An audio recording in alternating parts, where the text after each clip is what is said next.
Job Reports. The first report is quoted, not invoiced. If we click on View, this will show us any jobs that a customer has said that they're keen to proceed. So you've agreed on a provisional fitting date and sent them a full quote, but they haven't come back to you. This one was raised on the 28th of the 4th. The next one, as you can see there, back in February, April, and then again this one, 16th of Feb. We've already emailed a reminder of this one on the 11th of April. What you would do here, if you wanted to just send an email out to see if they're still keen or not, you click email reminder. Again, this is set up with the default area of the database when you first set up. This has been put in for you, but you can change it to whatever you want, and it is fully editable at this stage as well. But you'll see there, I'll follow up to see if you're interested in the attached quotes. I would kindly request you confirm back with yes or no, so that we can either proceed with or close this quote. Many thanks.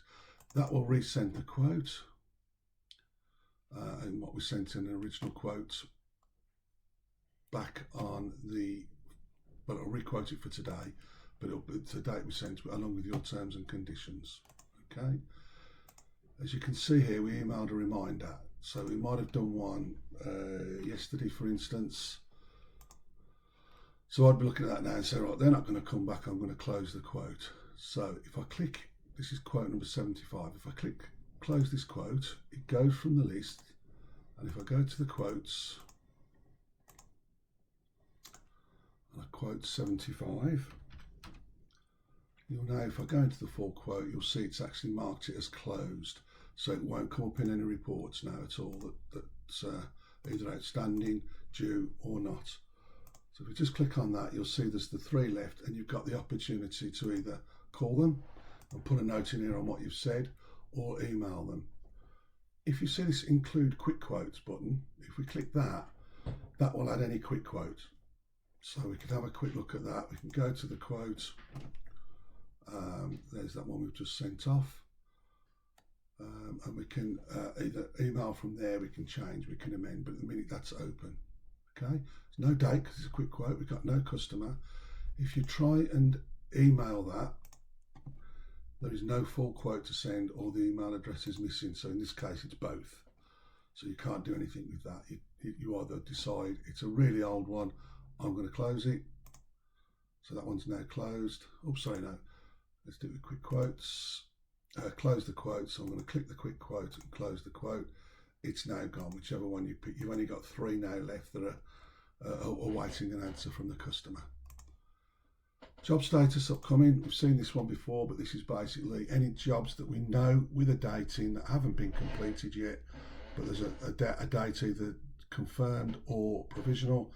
You can see there's 2 that the deposit's been invoiced, so we can go ahead and we know those jobs, 125 and 126. They've got orders against them. This one is open because there's been no deposit invoice or balance invoice paid yet. So we don't really want to give a due date because until we get that, we can't really confirm it. So that's an overview of what you've got upcoming. Additional costs. When you've done a job and you've used the complete the job section, this will tell you what you've actually cost you in additional costs in the date range. So if we look in the last 3 months and we print view, you'll see here that it's got the date when the job was done in date order, the job number, and so on.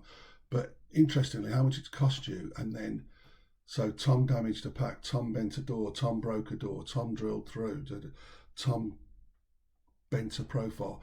You might want to be speaking to Tom about taking more care in his job.